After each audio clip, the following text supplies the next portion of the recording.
우리 영혼을 사랑하시는 거룩하시고 자비로우신 하늘에 계신 우리 주 아버지 하나님, 하나님을 등지고 죄 가운데 태어나 죄를 물 먹듯이 먹고 마시며 하나님 앞에 원수로 행하던 이 어리석고 비천한 죄인들, 하나님의 거룩하신 대속의 은혜를 인하여, 거룩하신 보혈의 공로를 인하여 값없이 구원을 받게 해주신 것을 참으로 감사를 드립니다.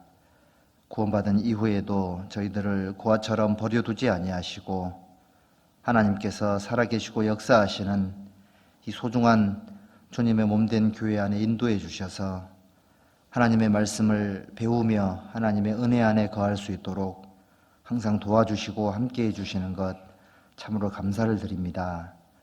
주일을 맞이하여 주님의 은혜를 사모하는 영혼들을 한자리에 불러 모아 주신 거 참으로 감사합니다. 함께 모인 우리 모든 형제 자매들의 마음과 생각을 하나님께서 아시오매 그 모든 어려움과 고통이 있지만 오늘 특별히 하나님의 말씀으로 마음을 열어주시고 그 마음속에 하나님의 진리로 가득 채워주셔서 하나님께 원하시는 그런 마음으로 인도해 주시고 또 우리 마음속에 주님 뜻대로 살고자 하는 소원을 공급해 주시기를 간절히 기도드립니다. 또 그동안 준비해온 우리 4월달 대집회가 내일부터 또 시작이 됩니다.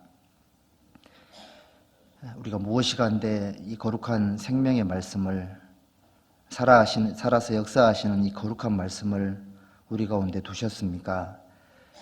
이 은혜로운 말씀 앞에 함께 하나님을 느끼며 소중한 복음을 전할 수 있도록 한 주간 또 주 성령께서 함께해 주시고 주관해 주시기를 간절히 기도드립니다.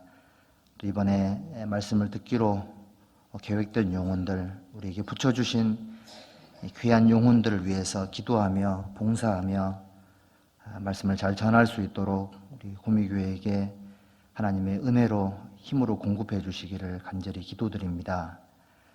또 이 일을 위해서 또 보이는 곳에서 보이지 않는 곳에서 봉사하며 전도하게 될 우리 형제자매들에게도 힘과 용기를 끊임없이 공급해 주시고 거룩하신 하나님의 말씀으로 더욱 힘있게 살아갈 수 있도록 도와주시옵소서.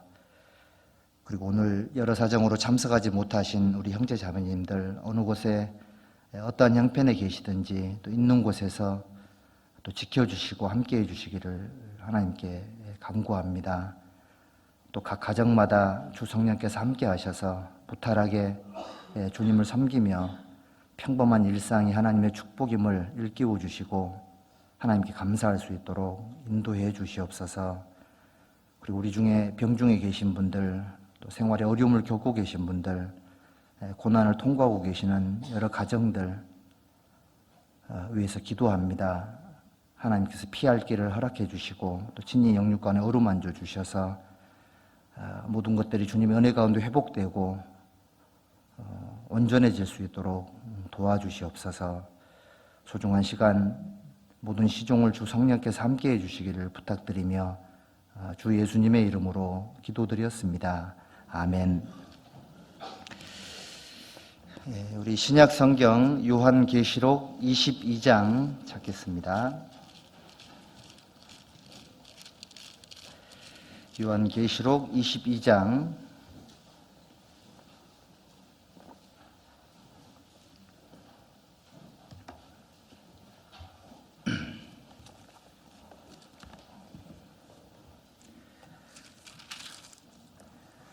10절부터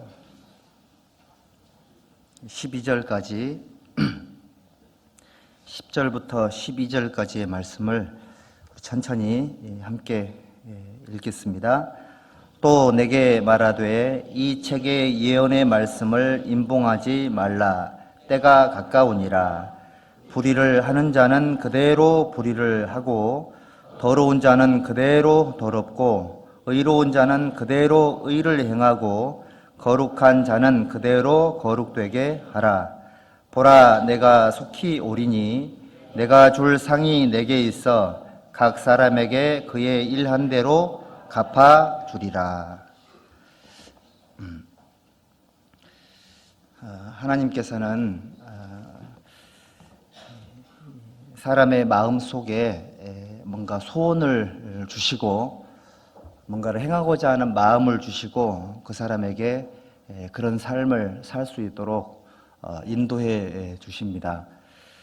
말씀 앞에 저희들이 함께 모였는데요. 오늘 우리 마음이 준비된 것만큼 또 열려진 만큼 하나님의 말씀을 통해서 뭔가를 하고자 하는 마음 그리고 뭔가를 이루고자 하는 그런 마음들을 하나님이 주실 텐데 하나님이 주신 그 마음을 따라서 삶 속에서 또 여러 모습으로 많은 열매들을 얻으시기 바랍니다.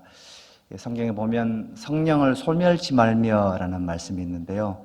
성령께서는 말씀을 통해서 각 사람에게 하나님의 뜻을 전달해 주시고 그 성령의 뜻을 통해 우리 삶을 변화시켜 주기를 원하시는데 성령을 소멸시키면 다시 말하면 말씀을 들었을 때 하지 말아야 될 것과 행해야 될 것들에 대한 분별력이 생기잖아요. 그런 삶들을 생활 가운데 실천하지 않으면 또는 그런 소원들을 스스로 꺾어버리면 나중에는 자기 삶에 좀 손해가 올 수도 있다는 걸 우리가 기억을 해야 되겠습니다. 그래서 오늘 말씀이 집회를 앞두고 있기도 하고 또 이 마지막 시대에 정말 중요한 두 가지를 하나님께서 일깨워 주셨는데 이 마지막 시대를 살아가는 그리스도인들에게 우리 예수님이 사실 요한계시록이 제일 마지막 성경이잖아요. 제일 마지막 성경에 두 가지를 당부를 하셨거든요. 두 가지 당부한 내용들이 뭔지를 오늘 이제 이 말씀을 통해서 한번 정리를 한번 해보도록 하겠습니다. 오늘은 이 말씀 속에 여기 이런 구절이 있죠. 10절입니다. 또 내게 말하되 이 책의 예언의 말씀을 임봉하지 말라. 때가 가까우니라. 여기 보면 임봉하지 말라라는 말씀이 있죠. 임봉이라는 말은 그 문서나 책을 이렇게 봉투에 담아서 그 촌농 있잖아요. 촌농을 떨어뜨려 가지고 이걸 이제 봉함을 하고 거기에 이제 도장을 7번 찍는 그런 행위를 말하는 겁니다. 그래서 이 책이나 문서에 기록되어 있는 이 비밀이 이제 계속 보존되게 하기 위해서 봉인하고 이제 임봉을 하는데 그 다니엘서 12장에 보면 하나님께서 다니엘에게도 다니엘아 이 말씀을 임봉하고 마지막 때까지 이렇게 보존하라 그랬죠. 많은 사람이 빨리 왕래하며 지식이 더하리라. 다니엘에게는 하나님께서 특별한 예언을 주셨는데 다니엘에게 주신 마지막 때에 대한 예언은 다니엘에게는 임봉이 되어 있었던 거예요. 임봉이 되어 있었기 때문에 깨닫지를 못했겠죠. 그렇습니다. 우리가 하나님 말씀을 들어도 깨닫지 못하거나 이해하지 못하는 것들은 하나님께서 그거를 임봉하셨기 때문에 그렇습니다. 근데 이제 우리 시대는 있잖아요. 우리가 살고 있는 이 시대는 사실은 그 어느 시대보다 성경에 있는 많은 비밀들이 열려져 있고 또 비밀들이 풀려져 있는 상태이기 때문에 다시 말해서 임봉되어 있던 수많은 하나님의 비밀들, 하나님의 계획들이 전부 다 이렇게 노출이 되어 있습니다. 그렇기 때문에 임봉되지 않은 상태로 풀려져 있는 이 하나님 말씀을 내 것으로 만드는 것이 바로 신앙생활의 지혜가 되는 겁니다. 그래서 이 두 가지를 임봉하지 말라고 하셨는데 여기 이런 말씀인 겁니다. 12절 보라 내가 속히 오리니 내가 줄 상이 내게 있어 각 사람에게 그의 일한 대로 갚아주리라. 첫 번째 임봉되지 말아야 될 하나님의 정말 중요한 메시지가 뭐냐면 예수님께서 속히 오시겠다고 말씀을 하셨다는 겁니다. 주님이 오신다라는 말씀, 주님의 재림에 관계된 말씀이 우리 삶 속에서 임봉된 상태로 있으면 안 돼요. 만약에 그리스도의 재림에 대한 말씀이 무뎌져 있다면 그 말씀이 지금 나에게는 임봉되어 있는 상태인 겁니다. 주님의 재림이 가깝다라는 사실, 주님의 재림이 이제 정말 삶 속에 이렇게 뭔가 각인되고 재림을 정말 대비하는 그런 마음으로 살지 않고 있다면 그 말씀이 지금 임봉되어 있는 상태인 거예요. 집에서 만약에 오늘 구역 모임이면 어떻게 해야 되죠? 일단 청소를 해야 되고 또 이제 필요한 것들을 준비를 하셔야 되잖아요.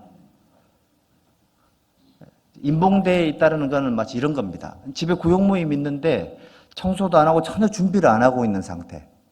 이게 인봉대에 있는 상태거든요. 누군가가 오신다면 준비를 해야 되는데 오시는 건 알지만 준비가 안 돼 있는 상태. 이 상태가 바로 인봉되어 있는 상태인 거예요. 예수님은 속히 오신다고 말씀을 하신 겁니다. 7절 보시죠. 요한계시록 22장 7절 함께 읽읍시다. 보라, 내가 속히 오리니 이 책의 예언의 말씀을 지키는 자가 복이 있으리라 하더라. 여기 특별히 이제 이 책의 예언의 말씀은, 이 책은 요한계시록을 말하는 겁니다. 저 요한계시록에 나와 있는 마지막 예언이 뭐였죠? 예수님이 속히 오시리라 하신 것이 바로 계시록에 나와 있는 마지막 예언인 거예요. 자, 이 예언의 말씀을 지키는 자들이 복이 있다. 속히 오시겠다고 하신 마지막 예언을 정말 삶 속에 깨우쳐진 상태로, 깨어있는 상태로 주님의 재림을 대비하는 삶을 살고 있다면 그 사람이 복이 있다, 이런 뜻인 겁니다. 20절 보시죠. 20절 여기도 함께 읽읍시다. 이것들을 증거하시는 이가 가라사대 내가 진실로 속히 오리라 하시거늘 아멘 주 예수여 오시옵소서. 자, 이것들을 증거하신 이가 가라사대 내가 진실로 속히 오리라 하시거늘. 자, 예수님이 가장 마지막에 하신 말씀이 내가 진실로 속히 오리라. 예수님은 빨리 오고 싶으신 겁니다. 정말 이 세상에 구원받은 그리스도인들을 데리러 오시고 싶은 간절한 하나님의 마음이 느껴져야 되거든요. 사랑하는 사람을 보고 싶은 마음으로 속히 오시겠다고 하신 그 하나님의 말씀이 마음속에 막 와닿아야 돼요. 좀 와닿습니까? 표정을 보니까 전혀 와닿지 않고 있는 것 같습니다. 이 부분은 사실은 좀 기도가 좀 필요합니다. 여러분들 재림에 관계된 말씀들을 하도 많이 듣다 보니까 마음이 좀 무뎌질 수 있습니다. 무뎌지다 보면 이 말씀이 마음속에 막 각인되거나 그러지는 않을 수 있거든요. 성경에서는 분명히 말씀을 하셨죠. 그러므로 깨어있으라. 주님의 재림과 항상 깨어있으라는 말씀이 연결이 되어 있습니다. 깨어있으셔야 돼요. 깨어있다라는 말씀이 재림에 대한 정확한 준비된 상태로 살아가야 된다, 그런 뜻인 겁니다. 구원받지 않은 사람들은 주님의 재림을 비웃죠.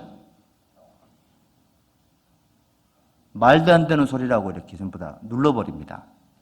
자, 그런 사람들에게 주님의 재림을 믿는 저희들의 삶이 확실한 증거가 돼야 되는데 재림을 대비하지 않고 사는 것처럼 마치 이 세상에 천년만년 사는 것처럼 살고 있다면 잘못 살고 있는 겁니다.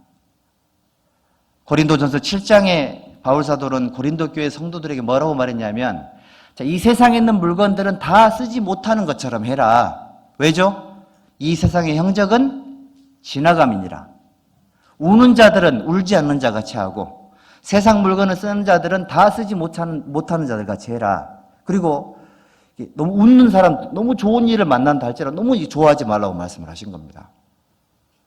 이 세상 형적은 지나가는 거예요. 그리스도인들에게요, 하나님을 향한 믿음이 있고 하나님을 향한 사랑이 있다 할지라도 천국에 대한 소망이 없잖아요. 그러면 주님의 재림에 대해서 무뎌집니다, 여러분들. 믿음, 소망, 사랑 이 세 가지가 밸런스를 잘 맞춰야 되는 거예요. 소망에 대한 마음이 뭔가 무뎌져 있고 깨우침이 없다면 이 사람은 이 재림에 대한 소망, 영원한 상급에 대한 소망 자체가 없는 상태로, 그러니까 임봉된 상태로 살아가고 있는 거예요. 유대인들은 안식일마다 회당에 모여서 성경을 외웠습니다. 말씀을 외웠지만 예수님을 깨닫지 못했죠. 임봉된 상태였던 겁니다. 반면에 이 두아디라 성, 그러니까 이 빌립보의 첫 성인 그곳에 이게 누굽니까? 그 비단장사 루디아라는 한 여자가 하나님 말씀을 들었는데 하나님께서 그 여자의 마음을 열어서 하나님 말씀을 깨닫게 하셨죠. 말씀을 깨닫고 예수님을 영접하게 되었습니다. 임봉된 상태로 있으면 깨달아지는 게 없어요. 깨달아지는 게 없으면 삶 속에 하나님을 향한 열정 자체가 올라오지 않게 돼 있고 그 마음 자체가 무뎌지게 되면 그 말씀이 그 사람 삶 속에 힘을 발휘를 하지를 못해요. 자, 그리스도인들은 하나님께서 말씀으로 마음을 격동시키고 마음속에 소원을 주셔야지만 그 힘으로 뭔가를 하는 거예요. 근데 그런 힘이 없다면 주님이 살 수가 없습니다. 재림에 관계된 말씀을 일깨우셔야 돼요. 만약 이 말씀이 깨달아지지 않고 이 말씀이 뭔가 삶 속에 무뎌져 있다면 회개하셔야 됩니다. 회개. 왜냐하면 마지막 때의 가장 중요한 첫 번째 단추는 주님이 재림하신다는 사실, 이 사실을 임봉하지 말라고 말씀을 하신 거예요. 그리고 주님께서는 보라 내가 속히 오리니 내가 줄 상이 내게 있어 각 사람에게 그의 일한 대로 갚아주리라. 주님이 다시 오실 때 뭘 가지고 오신다고요? 상급을 가지고 오신답니다. 상급. 여러분들 주님이 다시 오시면 상급이 좀 기대가 되십니까? 솔직히 한번 얘기 한번 해봐요. 주님이 오시면 내가 받을 상이 크겠다 이런 기대감이 있으세요? 그런 그런 감동들이 있으십니까? 사실은 결혼 기념일에 남편이 줄 선물을 기대하는 것보다 주님이 주실 상급에 대한 기대감이 훨씬 더 커야 돼요. 생일날 받는 선물보다 주님께 받는 영원한 상급에 대한 기대감이 비교할 수 없이 커야 되거든요. 근데 이 주님이 주실 상급에 대한 기대감이 없다. 그것만 받으면 됐지 뭐 상급까지. 그런 분이 계시거든요. 본인이 믿음이 좋은 줄로 생각하는데 그렇지 않은 겁니다. 왜냐하면 영원한 상급에 대해서는 우리의 가장 위대한 사도이신 바울 사도도 위에서 부르신 부름의 상을 위하여 쫓아가노라 그랬잖아요. 그랬죠? 이미 한 건 잊어버리고 앞에 있는 표대를 향하여 위에서 부르신 부름의 상을 위하여 자기는 달려가고 있다. 내가 나의 달려갈 길을 마치고 믿음을 지켰으니 이제 이후로는 나를 위하여 의의 면류관이 예비되어 있다. 그렇게 얘기를 한 겁니다. 다윗도요. 시편 16편 6절에 보면 하나님께서 내게 줄로 재어준 구역은 아름다운 곳에 있으며 나의 기업은 실로 아름답도다. 그 기업이 상급이거든, 상급. 신앙생활 잘하는 모든 그리스도인들은 영원한 상급을 바라보고 살았던 거예요. 모세도요. 모세가 바로의 공주의 아들이라 칭함을 거절하고 하나님의 백성과 함께 고난받는 걸 선택을 했죠. 선택을 한 겁니다. 왜 그랬을까요? 이는 상주심을 바라봅니다. 우리는 모세의 삶을 두고 많은 교훈을 받지만 모세처럼 살아야 되겠다. 그 삶의 지혜를 배우는 쪽으로 좀 게으를 수도 있습니다. 감동받는 것으로 끝나는 것은 신앙에 도움이 안 돼요. 감동을 받았으면 어떻게 해야 될까요? 삶 속에 적용을 하셔야 돼요. 죄 말씀을 들었습니다. 마음에 찔렸습니다. 그냥 가버리면 지옥 가요. 어떻게 해야 될까요? 죄사함을 받아야지만 영생이 이루어지는 겁니다. 많은 그리스도인들이 말씀 듣고 감동됐고 그걸로 끝납니다. 감동돼서 어떻단 얘기죠? 감동이 됐으면 삶 속에 뭔가 변화가 일어나야 되거든요. 회개가 필요합니다, 여러분들. 하나님 말씀은 감상하라고 있는 게 아니에요. 그렇죠?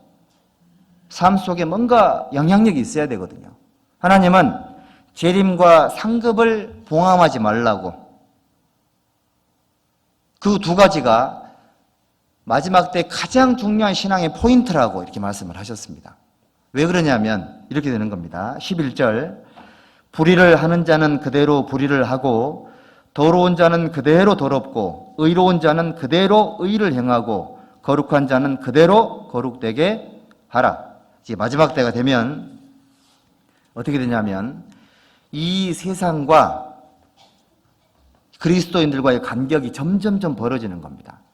세상 사람들은 세상 사람들의 방식대로 완전히 그쪽으로 치우치게 되고 그리스도인들은 세상과 점점점 반대되는 쪽으로 가게 될 거니까는 죄를 짓고 사는 사람들은 그대로 죄를 짓는 쪽으로 가게 될 것이고 그리스도인들은 하나님 말씀 붙잡히기 때문에 점점 그 간격이 벌어지게 될 거다 예언을 하셨잖아요. 중간지대가 없는 겁니다. 요즘은 있잖아요. 신앙생활을 제대로 하지 않으면 금방 표시가 납니다. 그럼 표시가 나고 혹시라도 내 마음속에 세상 욕심이라든지 세상의 것들이 들어오면 금방 표시가 나요. 자기 눈빛에서, 자기 표정에서, 자기 간증에서 금방 표시가 납니다, 여러분들. 이게 바로 마지막 때라는 증거예요, 증거. 하나님을 속일 수가 없는 겁니다. 세상 사람들이 세상에 치우쳐서 또는 사단이 또 자기 일을 열심히 할 때 그거는 그 사람들의 분깃인 거예요. 우리 그리스도인들은 그런 것에 영향받지 말고 하나님 편에 딱 굳게 서가지고요.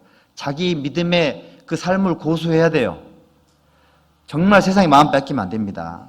손해를 너무너무 많이 보게 됩니다. 이런저런 많은 이유들이 있다 할지라도 세상의 마음을 빼앗기는 그 순간 엄청난 손해를 본다는 걸 기억을 하셔야 됩니다. 신앙은 믿음의 진보를 이루거나 아니면 퇴보하는 삶 둘 중에 하나인 겁니다. 나는 중간만 가야 되겠다. 그렇지 않습니다. 여기 중에 앉아 계신 분들 중에서도 재림에 대해서, 상급에 대해서 뭔가 깨달음이 없고 이걸 정말 삶 속에 가장 중요한 아주 포인트로 생각하지 않고 지금 살고 계신다면 지금 현재 손해보고 계신 거예요. 제가 그랬거든요. 구원받은 것만으로도 그냥 감사했고 열심히 살면 됐지 영원한 상급까지는 생각을 잘 못하고 살았었습니다. 어느 날 이제 구역 모임에 갔을 때 어떤 자매님께서 간증을 하셨는데 그 자매님은 저보다 신앙 환경이 좋지를 않았었습니다.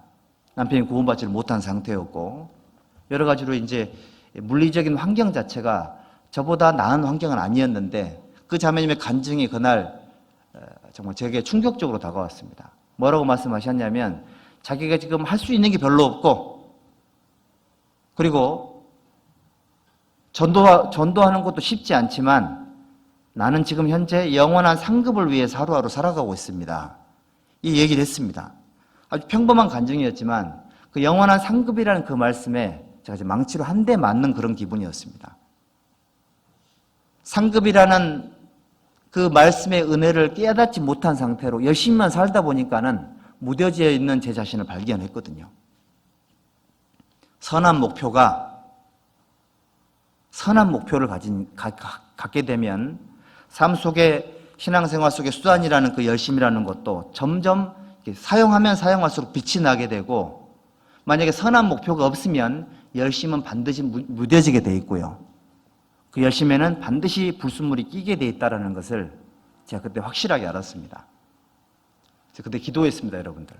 영원한 상급을 저 자매님이 깨닫고 있는 것처럼 저도 중요하게 생각하게 해달라고 그런 기도를 했습니다.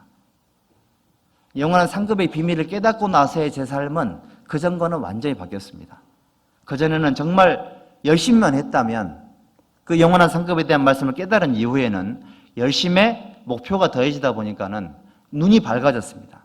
눈이 밝아져서 그러니까 계산적으로 막 상급과 뭐 비상급을 결정짓는 게 아니라 보니까요. 하나님 안에 있는 모든 것들은 감사함으로 받으면 버릴 것이 없느니라 그러셨죠. 하나님 안에 있는 모든 것들이 전부 다 상급이더라고요. 하나님 안에 있는 모든 것들이. 그래서 하나님 안에 있는 모든 것들은 큰 것이든 사소한 것이든 특별한 것이든 평범한 일이든 간에 버릴 게 없다라는 것을 알게 됐습니다. 심지어는 고난이라 할지라도 고통이라 할지라도 그것 자체가 하나님이 우리에게 주시는 축복이다라는 걸 알게 됐습니다. 영원한 상급 너무너무 중요한 겁니다. 그런데 우리가 뭘 알아야 되냐면요. 상급은 일한 대로 갚아주는 겁니다. 어떻게 갚아준다고요? 마음 먹은 대로 주시는 게 아니에요. 계획만 세웠을 때 주는 게 아닙니다. 일한 대로 갚아주신답니다. 상을 받기를 원하신다면 하나님께서 주시는 상급의 비밀을 깨달으셔야 돼요. 그리고 어떤 게 상이 될 것인지 어떤 게 내게 해가 될 것인지를 스스로 분별할 수 있어야 되고 정리가 돼 있으셔야 돼요. 확실하게. 그래야지만 영원한 상급을 위해 살 수도 있습니다. 이건 잡아놓으시고요. 요한 2서 1장을 한번 보시죠. 요한 2서입니다.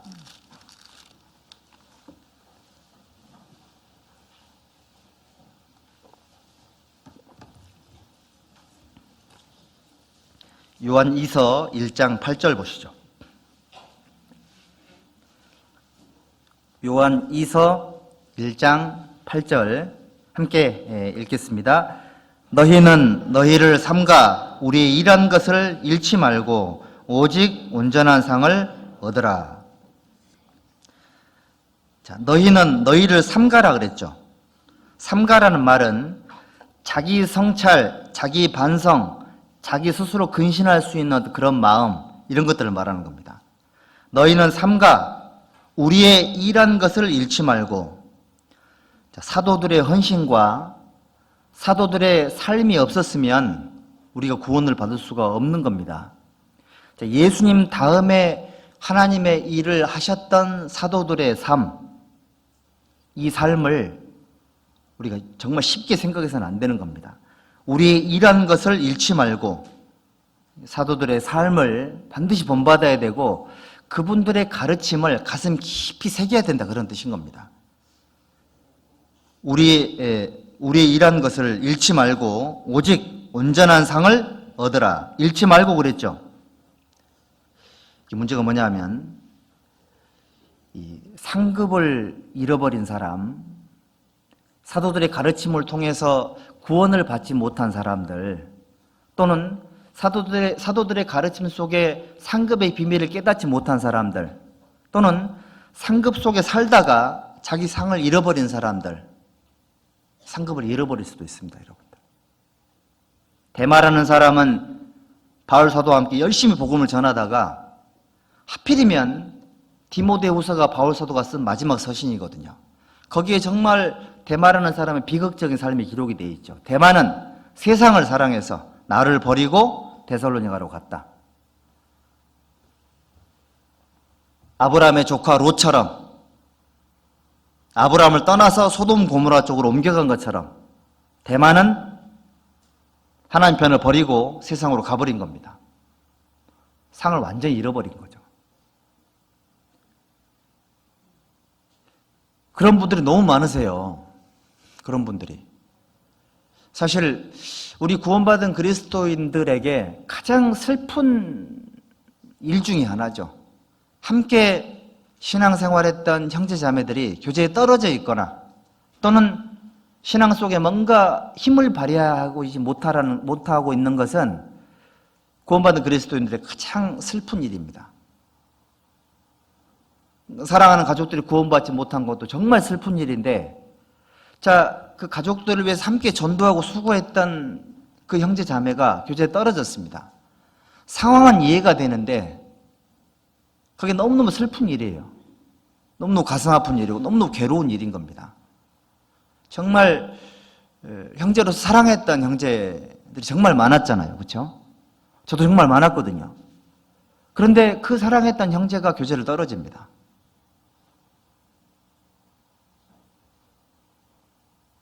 그런 것들을 이렇게 경험하다 보면 정말 가슴이 막 미어지는 것 같아요. 여러분들, 이거 알으셔야 됩니다. 내가 교제를 떨어지고 안 떨어지고 그건 뭐 내 마음대로지. 그렇지 않습니다, 그게.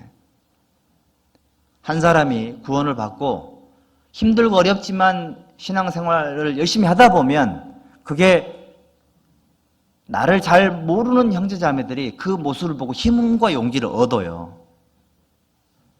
구역 모임 때 간증 나는 말을 두서없이 했다고 생각을 하고 계실 수도 있겠지만 그 간증 속에 성령께서 주시는 은혜가 있습니다.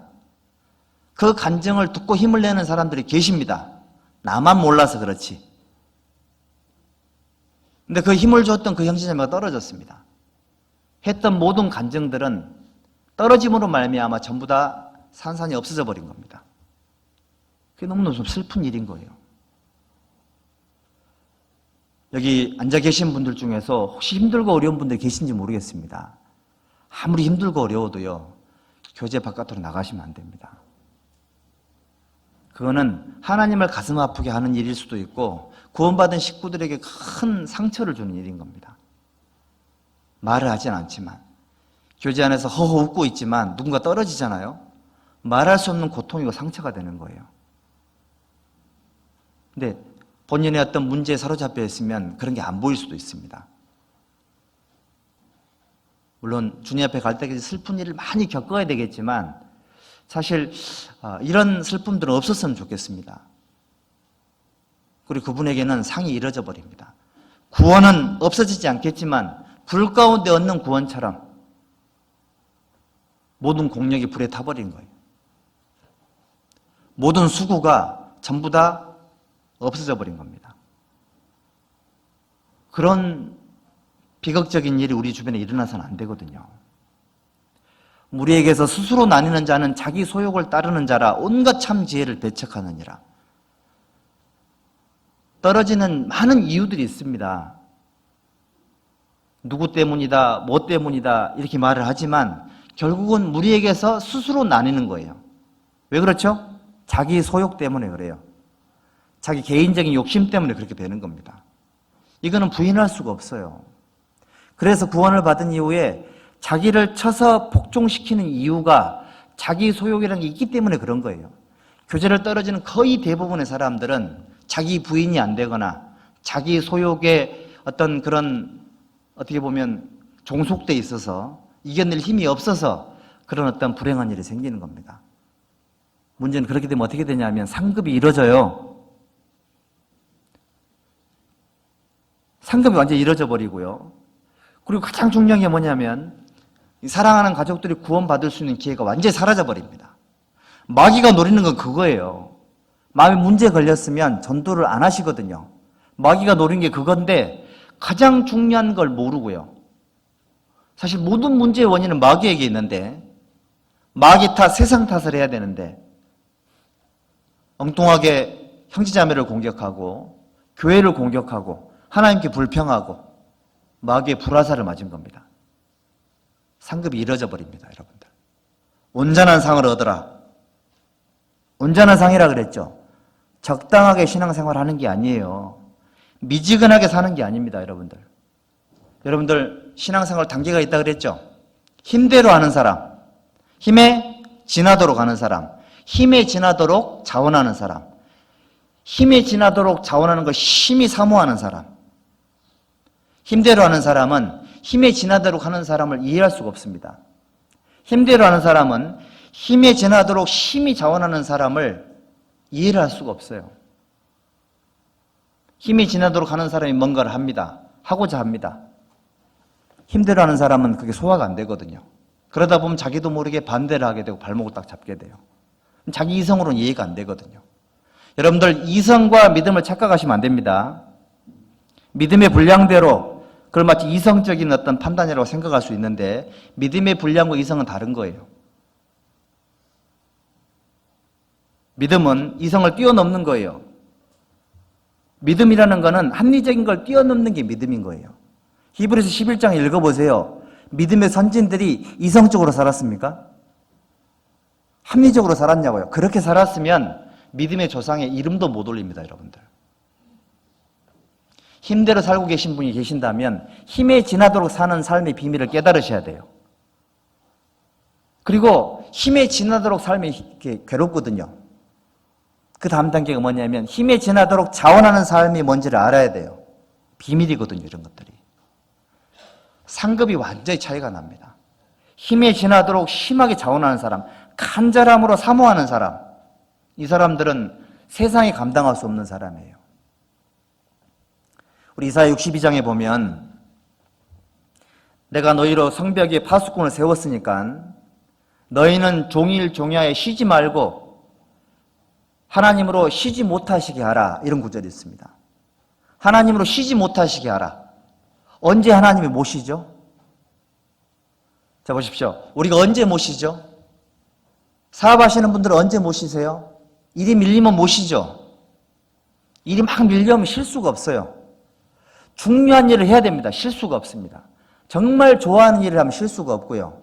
부모님들 보세요. 자식이 병들어 있습니다. 아파 누워 있습니다. 쉴 수 있습니까? 쉴 수가 없어요.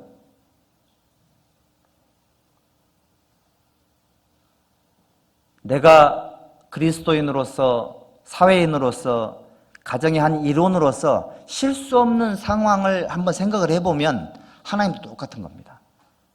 여호와로 쉬지 못하시게 하라 그랬잖아요. 그렇죠? 그리스도인들이 영원한 상급을 위해서 살면 하나님이 실수가 없으세요. 하나님이 기도를 들어주는 분이십니다. 기도를 들어주시는 분이신데 여러분들 여리고로 지나가던 예수님에게 소경 둘이 소리 질렀습니다. 다윗의 자손 예수여 우리를 불쌍히 여기소서. 주변에서 막 강제로 막 조용히 하라 그랬죠. 그때 그 소경이 어떻게 했습니까? 더욱 심히 소리 질러 가로되 다윗의 자손 예수여 우리를 불쌍히 여기소서.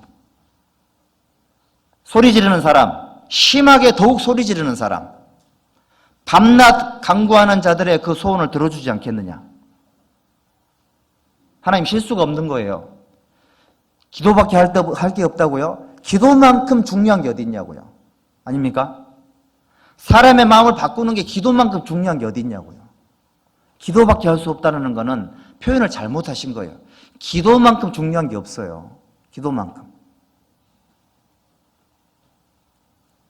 정말 전도 집회든 뭐든 간에 제일 중요한 첫 번째 단추가 기도입니다. 기도로 준비가 돼야 됩니다. 기도를 간절히 하고 소리 질러서 하고 더욱 소리 지르고 기도하고요.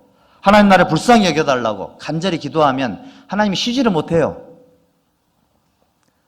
마가복음 1장에 예수님께서 일과를 마치시고 이제 한 장소에 머물렀습니다. 어떻게 됐냐면 제자들이 또 달려 모였습니다. 제자들이 달려 모이니까는 식사할 겨를도 없이 있었습니다. 언제 하나님 오시냐면 그리스도인들이 열심히 모일 때 하나님 실수가 없어요. 실수가 없다니까요. 명절에 가족들이 다 모였습니다. 부모님이 실수 있습니까? 준비해야 돼요. 음식해야 돼요. 실수가 없다니까요. 손주들 막 뛰어다니고 그렇죠? 용돈도 준비해야 되고 실수가 없는 거예요. 성도들이 모인 곳에는 하나님 실수가 없습니다. 예수님은요, 공생의 기간 동안에 우리가 다른 마을들로도 가자. 거기서도 전도하려니 내가 이를 위하여 왔노라 하시고 쉴 새 없이 전도를 하셨죠. 여러분들이 복음을 전하는 발을 갖고 여기저기 다니시면 하나님이 쉬지를 못하세요. 같이 가셔야 되거든요. 모세가요, 하나님께 했던 기도들이 있습니다. 하나님 모세 네가 가라 그랬을 때 모세가 뭐라고 말했습니까? 하나님 반드시 함께 가달라고 그렇게 얘기를 했죠. 같이 가달라고. 하나님 실수가 없는 겁니다. 모세 때문에요. 같이 일을 해야 되거든요. 여호와로 쉬지 못하시게 하라. 여러분들 선교사님들의 삶이 위대한 게 왜 그런 줄 아세요? 여기 앉아 계신 분들은 주님의 때가 되지 않아서 때와 시기를 지금 기다리고 있는 분들이 많이 계실 거예요. 때가 아직 안 됐다고. 해외 선교사는 어떻게 하는 줄 아십니까? 때와 시기를 스스로 만들어가요. 10명이 있다고 가서 보면 10명 다 구원이 아닌 경우가 허다합니다. 가서 보면 봉사회장도 구원이 아닌 분들이 허다하고 입학식 끝나고 나면 교회 물건이 싹 사라지고 가서 보면 집에 다 있고요. 1년 후에 가서 보면은 집에 가서 보면 이제 교회에 있었던 물건이 이제 위치 이동이 되어 있는 거예요. 그런데 그분들은 일을 만들어 가십니다. 주님의 때를 기다릴 시간이 없어요. 그런데 국내에 우리 있는 저희들은 주님의 때를 기다리nap시고 일을 개척하진 않잖아요. 요셉 지파, 에브라임 지파가 여호수아에게 원망했습니다. 땅을 분배해 주니까는 거기는 철병거가 있는 곳이라고. 다른 땅 달라고. 여호수아가 뭐라고 말했습니까? 너희들은 큰 민족이니까 살림이라도 올라가서 개척하라고. 주님의 일을 만들어 가라고 말씀을 하세요. 만들어 가라고. 그런 사람들 때문에 하나님 실수가 없는 거예요. 일을 개척해서 나가는 사람들 하나님 모신다니까요. 자식 키우는 부모님들 한번 보세요. 자식이 뭔가 공부하고 싶고 막 열심히 뭔가를 해요. 부모가 쉬지를 못합니다. 뒤를 대야 되잖아요. 불확실한 미래를 위해서 자식들을 뒤를 봐줘야 되잖아요. 쉴 수가 없는 거예요. 우리 옛날에 어르신들이 그러시지 않습니까? 내가 못 먹고 못 입어도 자식들을 위해서 쉴 수가 없었던 것처럼 하나님도 쉴 수가 없는 겁니다. 또 히브리서 11장에요. 이런 사람들은 세상이 감당치 못하도다. 세상이 감당치 못할 엄청난 믿음을 갖고 있는 분들이 계세요. 상상할 수 없는 믿음을 가진 사람들, 그런 사람들은 세상도 감당이 안 됩니다. 세상이 감당할 수 없는 믿음을 갖고 있는 사람들은 그 사람 때문에 하나님 쉬지를 못하세요.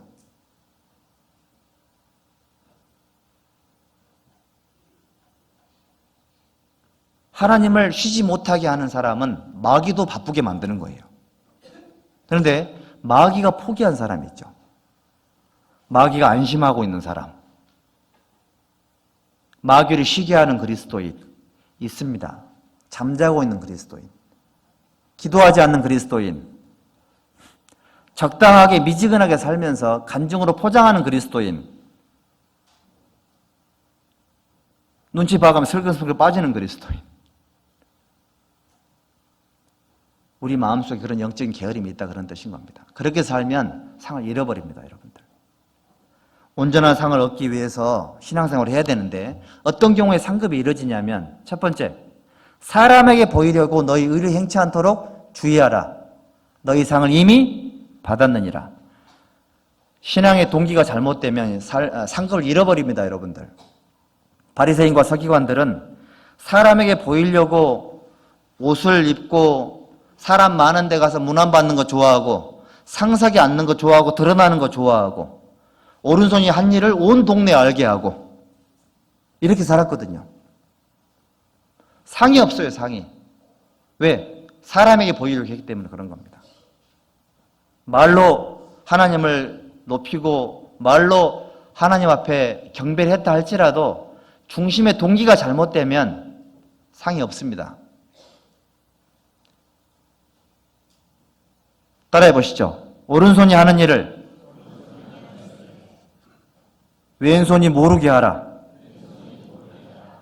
오른손이 뭐 일하면 왼손이 모를 수가 있습니까? 모를 수가 없죠. 오른손이 하는 일을 왼손이 모르게 하셔야 돼요.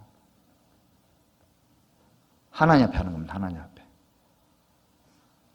하나님 앞에 하는 그리스도인들이 상을 얻는 그리스도인들인 거예요. 사람에게 보이려고 신앙의 동기가 잘못되면 그거는 하는 것만큼 본인에게 손해가 되는 겁니다. 그리고 경기장에서 법대로 경기하지 않는 자는 면류관을 얻지 못할 것이요. 어떤 사람들은 보면요, 간증 가만히 들어보면 성경과는 전혀 상관없는 열심들이 있으세요. 성경과는 전혀 상관이 없어요. 약간 세상의 아저씨 스타일로, 세상의 아줌마 스타일로 열심히 막 뭔가 분주한데 전혀 중심이 없는 분들도 계실 수도 있습니다. 상급이 없어요. 성경 말씀대로 경기하지 않으면 상이 없습니다. 예수님이 뭐라고 말씀하셨냐면 내 천부께서 심지 않는 것은 다 뽑혀서 버리게 될 거라고 이렇게 말씀을 하셨습니다. 법대로 경기해야지만 상을 받습니다.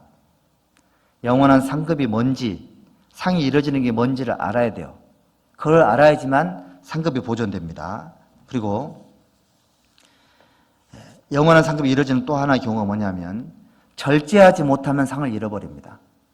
이기기를 다투는 자마다 모든 일에 절제하나니 삼손 같은 경우가 그런 케이스죠. 절제하지 못해서. 솔로몬 같은 경우가 그런 케이스입니다. 절제하지 못해가지고 상을 잃어버린 케이스예요. 하고 싶은 거 다 하고 하기 싫은 거 안 하고 어떻게 상을 얻냐고요. 여러분들 구원받고 나서 자칫 오해하면 야, 교회 갔더니 맨날 하지 말라 그러더라. 그 하라는 거 왜 이렇게 많냐. 이렇게 오해할 수 있는데요. 만약 그렇게 생각을 하고 계신다면 지금 현재 마귀에게 공격받으신 거예요. 뭔가 기준이 잘못되어 있는 거라고요. 만약에요, 하나님께서 우리에게 요구하는 게 과하다. 그러면 성경에 나와 있는 우리의 믿음의 선배님들은 어떻게 된 거죠, 그러면? 우리가요, 자칫 잘못하면 바리새인들처럼 살 수 있어요. 바리새인의 누룩을 주의하라 그랬잖아요. 이분 바울 사도인데 자기의 믿음은 바리새인일 수 있다 그 말인 겁니다. 그럴 수 있습니다. 정말 그래요.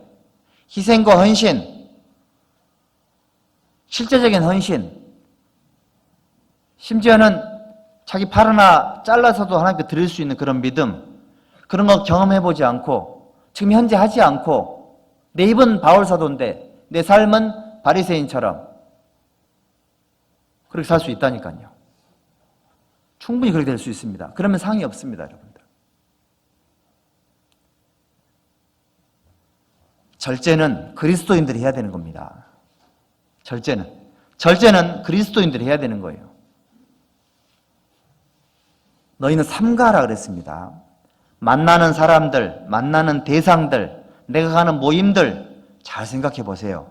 합당한지 그렇지 않은지. 혹시 못 깨닫고 있다면 하나님께서 반드시 누군가를 통해서 찔러줄 겁니다. 그렇게 하지 말으라고.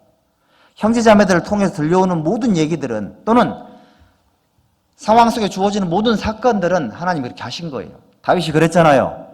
하나님께서 혹시 저 시므이를 통해서 나를 저주하라고 하신 줄을 어떻게 알겠느냐? 하나님께서 시므이가 저주하는 걸 허락했다 이런 뜻인 거예요. 자기 합리화하고 방어하고 또는 공격하고 그렇게 할 게 아니에요. 사람이 한 게 아닙니다. 하나님께서 누군가를 통해서 책망할 수도 있고 하나님께서 누군가를 통해서 불편하게 만들 수도 있고요. 근데 왜 그런 걸 공격하냐고요. 하나님이 하셨다면 공격할 필요가 없는 겁니다. 인정하면 됩니다. 여러분들 그 세계 8,000m 이상의 그 산 16자라고 하지 않습니까? 이거를 이렇게 전부 다 그 완주하신 엄홍길 대장이 그런 말을 했더라고요. 자기가 16번이나 그 높은 산에 올랐지만 사실은 실패해서 내려올 때가 훨씬 많았다고. 정상이 코앞인데 그때 내려가야 될 결단해야 되는 거. 그러면 수십억이 날아가는 겁니다. 근데 그때 내려오지 않으면 그 다음 도전 자체도 없는 거예요. 그 속에 절제를 배웠노라고. 정상이 코앞이라 할지라도 때로는 포기할 줄도 알고 때로는 내려놓을 줄도 알아야 돼요. 신앙생 그렇다는 생각이 듭니다. 절제가 정말 중요해요. 절제가 자기 스스로에게. 항상 성공하고 항상 잘 되고 그러지 않습니다. 그렇게 되는 게 더 문제예요. 교만하거든요. 항상 잘 되고 모든 게 완벽하면 그렇지 않은 사람들을 판단합니다. 왜 그렇게 하지? 이해가 안 되거든요. 자기 신앙으로는. 이해가 안 되는데 어떻게 교제가 되겠습니까? 자기 스스로가 반드시 그 올무에 빠질 겁니다. 절제를 배워야 됩니다. 그리고요, 잘못된 교리를 받아들이는 순간 신앙이 끝납니다. 잘못된 교리. 철학과 헛된 속임수로 너희 상을 빼앗을까 두려워하라. 너희가 다름질을 잘하더니 누가 너희를 꾀더냐? 골로새 교회, 갈라디아 교회에 주신 하나님의 경고예요. 잘못된 교리 받아들이면 그걸로 끝장입니다, 여러분들. 한 가지 팁을 드릴게요. 여러분들 교리적으로 튼튼해지려면 어떻게 해야 되냐면 서신서를 많이 읽으셔야 돼요. 서신서를 많이 읽으면 사실은 서신서를 통해서 복음서가 이해가 되고요. 신약을 통해서 구약이 이해가 된답니다. 저도 해보니까 그래요. 그렇게 배웠습니다. 지금도 그렇게 하고 있고요. 서신서를 많이 읽으면 절대 교리적으로 잘못된 오류에 빠지질 않습니다. 여러분들 서신서 읽어보면 마음에 드는 성경이 있죠? 빌립보서 같은 성경 되게 좋잖아요. 그렇죠? 그거 한번 딱 잡으면 100번 정도를 읽어요. 계속. 100번 정도를 읽어버리라고 그냥. 기분 좋으면 어떤 성경에 꽂히잖아요. 그러면 기분 좋으면 그거 하루에 막 20번도 읽어요. 제한이 없어요, 여러분들. 빌립보 교회 성도들은 빌립보서 하나 가지고 전도하고 신앙생활 다 했습니다. 그렇죠? 성경이 모여있지 않았을 때는 그렇게 했다 그 말인 겁니다. 교리적인 부분에 그래서 구원의 투구를 쓰라 그랬잖아요. 구원의 투구. 투구는 머리를 보호하죠. 잘못된 교리는 항상 머리를 공격합니다. 잘못된 교리에 빠지면 아무리 상담도 소용없어요. 어제도 어느 곳에 갔더니 천리교라는 분들이 이렇게 전단지를 주도록 전단지. 3가지 교리가 있었습니다. 아침에 빨리 일어나자. 정직하게 살자. 부지런하게 살자.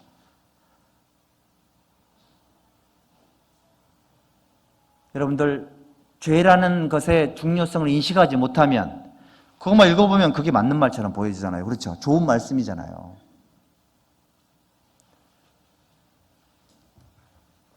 모든 문제의 원인은 죄인 겁니다. 죄. 인간의 죄. 인간의 타락. 이게 모든 문제의 원인인데 문제의 원인을 규명하지 않고 처방만 내린다.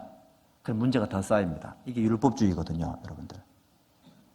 성경만큼 완벽하게 인간을 조명하고 인간을 해석해주고 정확하게 답도 주시고 그런 책이 세상에 없는 겁니다. 다들 경험하셨겠지만. 그래서 서신서를 많이 읽어야지만 잘못된 교리로부터 보호를 받을 수가 있고요. 그리고 영적으로 게으르거나 나태하면 상을 잃어버립니다, 여러분들. 성경에 누가복음 8장 18절에 있는 줄로 아는 것까지 빼앗기리라 하시니라. 영적으로 나태하고 게으르면 상을 잃어버립니다.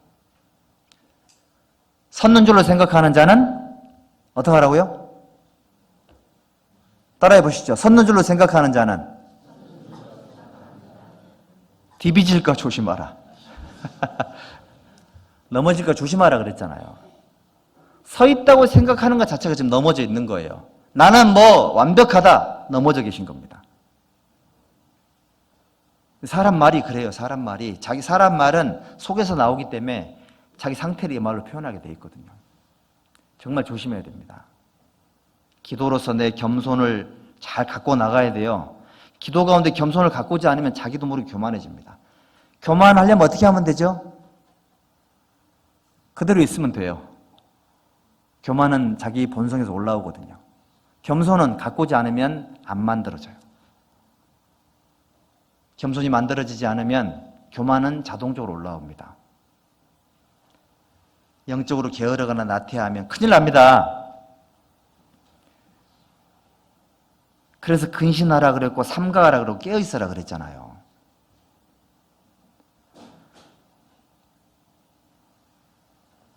잘 아시다시피 삼성그룹의 이건희 회장이 하셨던 얘기가 있죠.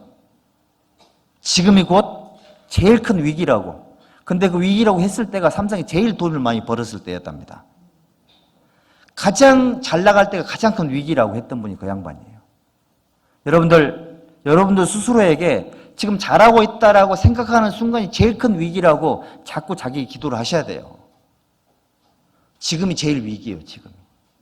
지금이 제일 위기라는 생각을 갖고 있는 사람이 영적 자만심에 안 빠집니다.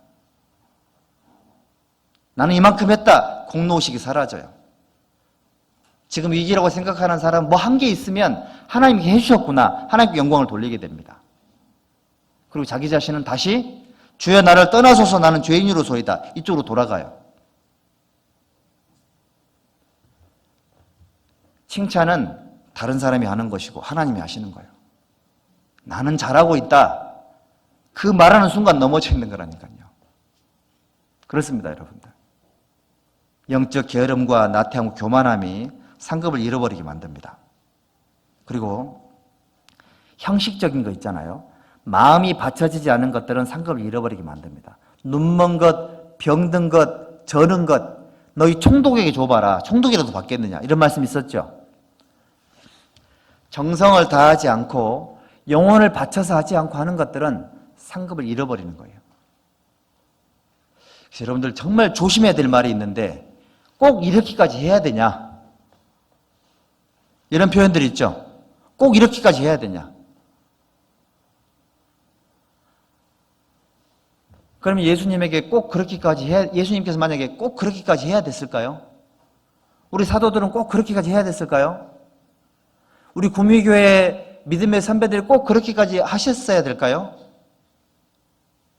그렇게까지 하셨기 때문에 지금 이런 게 있는 겁니다. 더 못해서 한이 돼야 돼요. 아닌가요? 더 못해서 한이 돼야 되는데 꼭 그렇게까지 해야 되냐고. 그런 마음을 갖고 있는 것 자체가 상을 잃어버리는 사람들의 특징이거든요. 항상 이렇게 생각해야 됩니다. 힘대로 하는 사람이 있고 힘이 지나도록 할 뿐더러 간절히 더 하는 사람들이 있는 거예요. 잘 생각해야 돼요. 내 믿음이 우리 교회에서 최고가 아닐 수가 있다 그런 뜻인 겁니다. 내 믿음으로 소화가 되지 않는 것들을 더 조심하셔야 됩니다. 하나님께서 그 사람이 그런 마음을 줬는지 어떻게 알겠냐고요. 하나님께서 그 사람이 그런 마음을 줬습니다. 그 사람이 하고 싶어요, 그거를.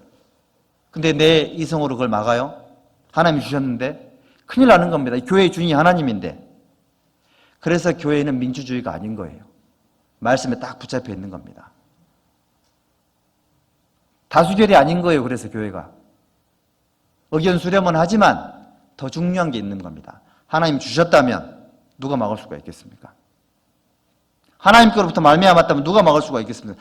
막으면 하나님 막는 꼴이 되잖아요. 이게 얼마나 조심스러운 거냐고요. 그러니까 지극히 작은 소자 한 사람의 신음소리도 탄식소리도 그 사람의 어떤 작은 민원 하나가 있다 할지라도 무시할 수 없는 이유가 하나님께서 그 마음을 줬을 수가 있는 거예요.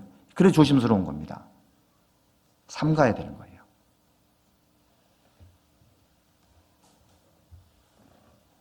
정성을 바친 사람들의 마음이 있습니다. 정성. 마음을 바친 사람들 마음이 있거든요. 혹시 여러분들 병든 것, 눈먼 것, 저는 것 이런 것들로 하나님께 나아가시면 상이 안 됩니다. 총독에게 줘봐라 그랬잖아요. 과일을 돈 주고 샀습니다, 여러분들. 과일이 썩어 있습니다. 어떻게 해야 돼요? 1. 그냥 먹는다. 왜? 기도했으니까. 2. 가서 교환한다. 답이 몇 번이에요?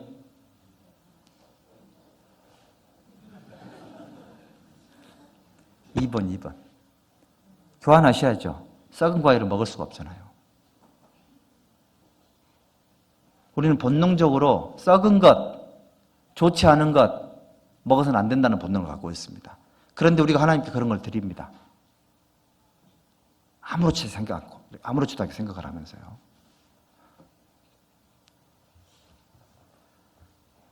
어렸을 때 어머니가 밥상을 차리면 아버지가 가끔씩 하셨던 말씀이 있습니다.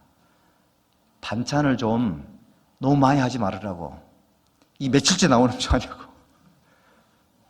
근데 무안해하는 엄마의 표정을 보면서 저는 그랬습니다. 그때 당시에. 좀 주는 대로 드시지. 제가 그러고 있더라고요, 제가. 우리 신앙생활도 그럴 수 있겠죠. 하나님은 우리에게 일용할 양식을 구하라고 하십니다. 나 또한 하나님께 매일매일 새로운 걸 드려야 돼요. 하나님만 나에게 새로운 걸 주실 의무가 있으십니까? 나는요. 나는 10년 전이나 지금이나 똑같아요. 전혀 변화된 게 없습니다. 하나님 항상 나에게 새로운 걸 주시는데 잘하고 있는 겁니까 지금? 잘하고 있는 게 아니죠. 나도 뭔가를 드려야죠 하나님께. 하나님 항상 내게 좋은 걸 주는데 나는 평생을 눈먼 거, 병든 거, 저는 거 아니면 아예 드리지도 않고 생각도 안 하고 이거 잘하는 게 아니지 않습니까 여러분들? 정상은 아닌 겁니다 이게. 이런 게 묻어져 있으면 안 되거든요. 왜냐하면 상이 이루어져 있는 상태이기 때문에 그렇습니다. 그리고 바나바 사도는 바울과 심하게 다퉈가지고요. 그 다음에 교회에서 떨어졌습니다. 교회 안에서 보세요. 교회가 누구의 교회죠? 누구예요? 하나님께서 자기 피로 사신 교회를 지게 하셨느니라. 교회는 하나님 거예요. 교회 안에서 하는 모든 것들은 하나님께 하는 거예요. 감정적인 다툼이 생길 필요가 없는 거예요. 그렇죠? 그런데 감정적인 다툼으로 바나바가 신앙의 손해를 어마어마하게 받습니다. 사실은 바나바가 사도가 더 먼저 되셨잖아요. 권위자로서. 바나바는 믿음과 이 하나님 앞에 선한 양심이 아주 훌륭했던 분이라고 평가를 받고 있었던 그런 분입니다, 여러분들. 근데 감정적인 다툼으로 하나님의 대열에서 사라졌습니다.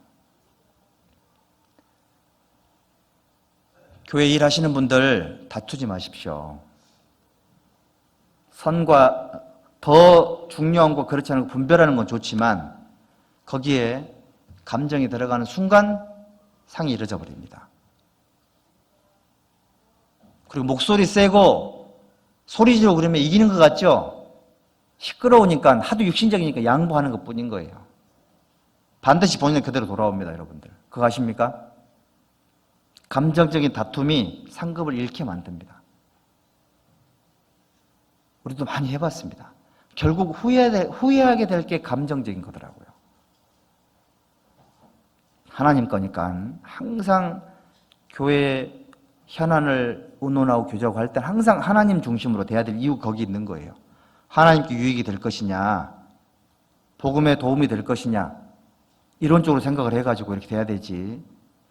그리고 죄가 되지 않는 거라면 전도에 조금이라도 도움이 된다면 해야 될까요, 말아야 될까요? 전도에 도움이 된다면 교리적으로 죄가 아니에요. 해야 돼요, 말아야 돼요? 질문이 되게 많죠? 생각 좀 해보세요. 대답 안 하셔도 괜찮아요. 생각은 해보시라고요. 저는 그렇게 배웠습니다.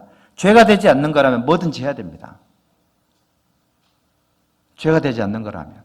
전도에 도움이 된다면 뭐든지 해야 돼요. 대신 방법적인 지혜는 필요하겠죠? 안 해보는 거는 안 하고 뭔가를 축소시키는 잘하는 게 아닌 겁니다, 여러분들. 하면서 배우는 거, 하면서. 그렇게 하면서 하나님의 일이 확장이 되는 겁니다. 소가 없으면 구유는 깨끗하려니와 소로 인하여 얻는 것이 적으니라? 많잖아요. 소가 없으면 구유는 깨끗하죠. 하지만 얻는 게 많지 않습니까? 뭐 어떤 걸 선택하실랍니까? 무탈하게 아무것도 안 하고 조용히 갔으면 좋겠습니까? 많아야죠.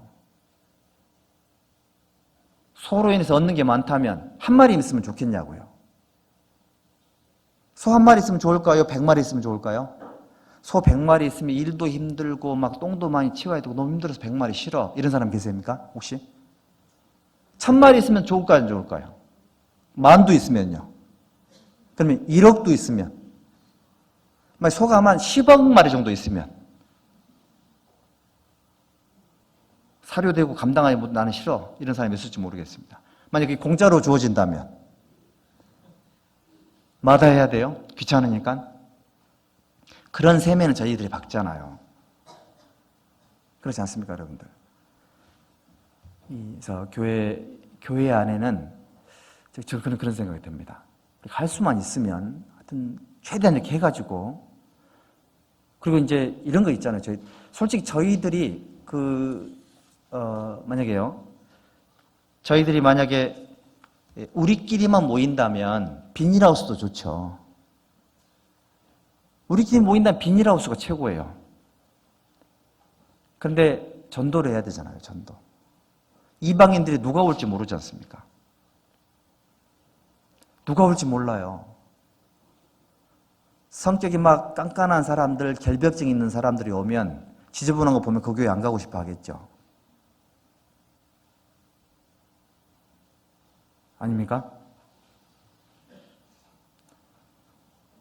특정한 색깔을 싫어하는 사람들은 그 색깔이 교회당에 많습니다. 가고 싶을까요? 안 가고 싶을까요?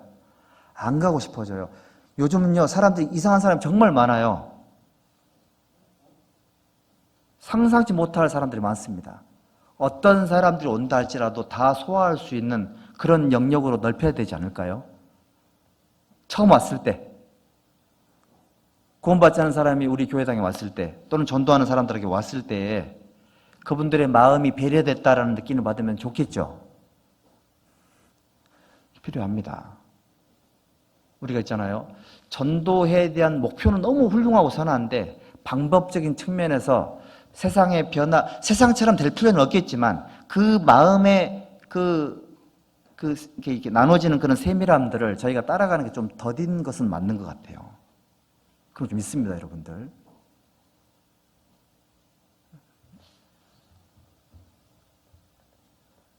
세월 아끼라 그러지 않습니까? 세월을 아끼라. 지혜롭게 행하라 이런 뜻이잖아요. 세월을 살아, 기회를 살아 이런 뜻인데 기회를 살려면 기회를 포착할 수 있는 세밀함이 있어야 되거든요. 근데 그런 게 그냥 길려집니까? 그런 게 아닌 거예요. 사소한 거 하나라도 정말 조심스럽게 해야지만 한 사람 한 사람 잡아낼 수가 있는 겁니다. 여기 잠언 11장 18절 한번 보시죠.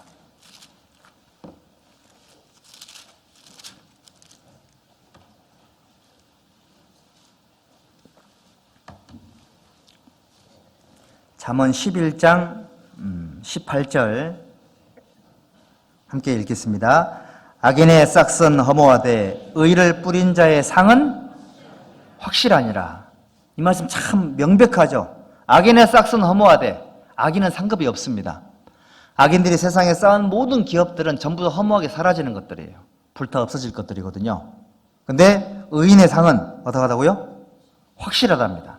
자, 구원받은 그리스도인의 상급은 허무하지 않고 확실하게 우리에게 주어집니다. 시편 19편 한번 보십시오. 시편 19편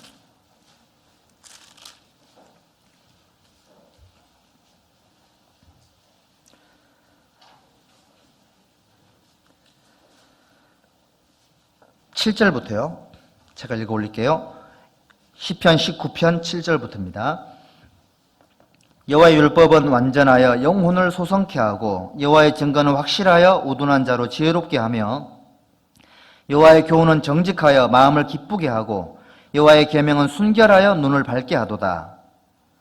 여호와를 경외하는 도는 정결하여 영원까지 이르고 여호와의 규례는 확실하여 다 의로우니 금 곧 많은 정금보다 더 사모할 것이며 꿀과 송이꿀보다 더 달도다. 11절 함께 읽읍시다. 또 주의 종이 이로 경계를 받고 이를 지킴으로 상이 크니이다 그랬죠.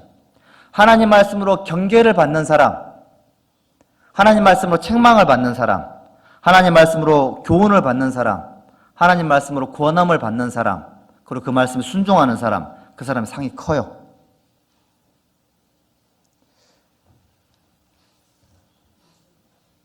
성령께서 살아계시기 때문에요.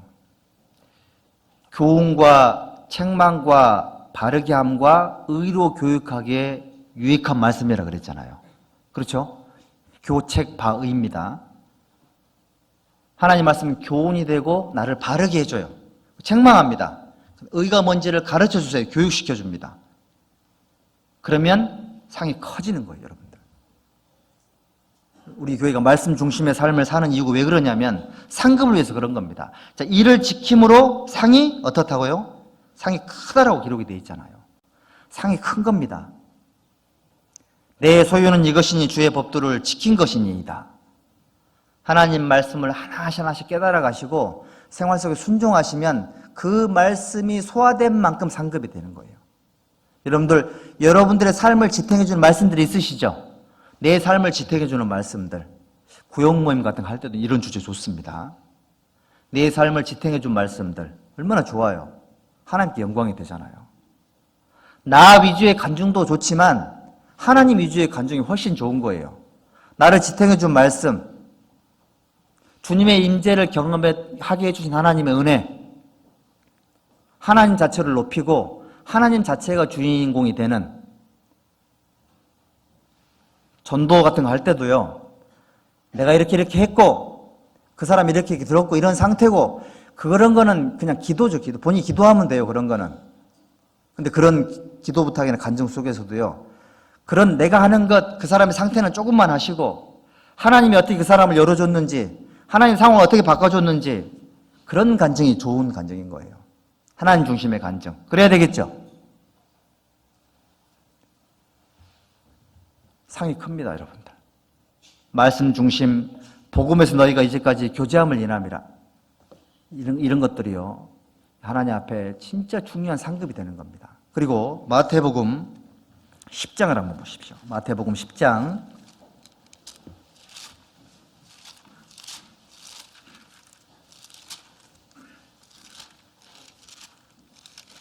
마태복음 10장 40절. 40절부터 42절까지, 마태복음 10장 40절부터 42절까지를 우리 함께 읽읍시다. 너희를 영접하는 자는 나를 영접하는 것이요 나를 영접하는 자는 나 보내시는 이를 영접하는 것이니라. 선지자의 이름으로 선지자를 영접하는 자는 선지자의 상을 받을 것이요 의인의 이름으로 의인을 영접하는 자는 의인의 상을 받을 것이요 또 누구든지 제자의 이름으로 이 소자 중 하나에게 냉수 한 그릇이라도 주는 자는 내가 진실로 너희에게 이르노니 그 사람이 결단코 상을 잃지 아니하리라 하시니라. 그러니까 성도를 영접하는 것은 예수님을 영접하는 겁니다. 가정을 개방하는 것은 예수님에게 우리 가정을 열어드리는 거예요. 구역 모임에 형제자매들 오시잖아요. 누가 오시는 거죠? 예수님이 오시는 거예요. 고넬료는 베드로를 초청해놓고 뭐라고 말했습니까? 우리는 하나님께서 당신에게 하신 말씀을 듣고자 하여 다 하나님 앞에 있나이다. 이렇게 말했잖아요. 베드로가 하는 말을 하나님 말씀으로 인식을 했지 않습니까? 교회 소식기에 나와 있는 공식적인 모든 모임은 하나님이 주관하시는 모임이세요. 식사 대접했잖아요. 어마어마한 상급이 있는 거예요. 간식 대접하는 것, 기도하는 마음으로 식구들을 청소하는 것, 그냥 물 내놓을 수도 있지만 차 한 잔 끓이는 것 다 상급이 됩니다.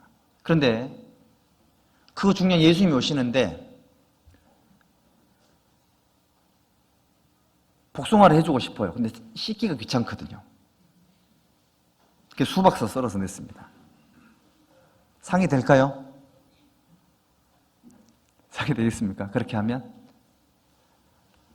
여러분들 귀한 분이 오시면 마음으로 우리 영접을 해야 되겠죠. 그렇죠? 그게 바로 선지자의 이름으로 선지자를 영접하는 거고요. 제자의 이름으로 소자에게 냉수 한 그릇 대접하는 것은 그런 마음을 두고 하는 말인 겁니다. 존귀한 사람에게는 어떻게 해야 된다 그랬습니까? 모래 2개를 잡아 죽이려고 했던 하만에게 물어봤잖아요. 자, 왕이 존귀하게 하는 사람 어떻게 해야 되겠느냐? 제일 좋은 옷을 입히고 사람들 앞에서 이 사람은 가장 귀한 사람이라고 막 외치라 그랬잖아요. 하만이 자기가 될 줄 알고 그렇게 말을 했습니다. 근데 그걸 누가 받았습니까? 모르드게가 받았잖아요. 자기는 장대에 매달려 죽고요. 하만의 모든 영광이 모르드게에 넘어갔습니다. 왜죠? 모르드게가 하나님을 존귀하게 여겼기 때문에 그런 거예요. 모르드게는 선지자의 이름으로 하나님을 섬겼던 사람이에요. 그래서 하나님이 그 사람을 높여준 겁니다. 사람이 나를 섬기려면 나를 따르라. 나 있는 곳에 나를 섬기는 자도 거기 있으리니 사람이 나를 섬기면 내 아버지께서 저를 귀하게 여기시리라. 이런 게 믿음으로 하는 겁니다. 여러분들 음식 대접할 때 정말 하지 말아야 될 말이 있습니다. 부담스럽다. 그냥 믿음대로 하시면 돼요.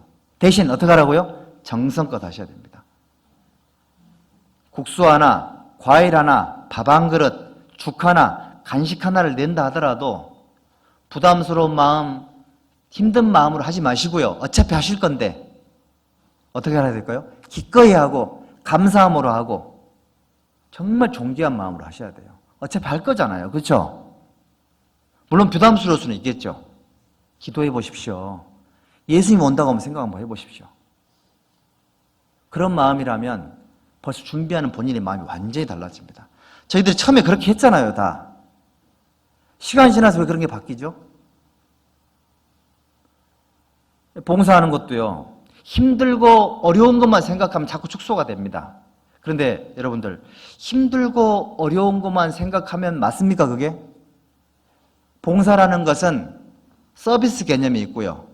봉사가 일이니까 워크 개념이 있습니다. 만약에요, 일이라는 워크가 서비스보다 높이 올라가면 힘들다, 일 줄이자 이렇게 나옵니다. 그런데 서비스 개념이 위로 올라가면 일이 많고 조건은 별로 문제가 안 돼요. 그렇죠? 여러분들 마음은 어떠세요? 상급인데요.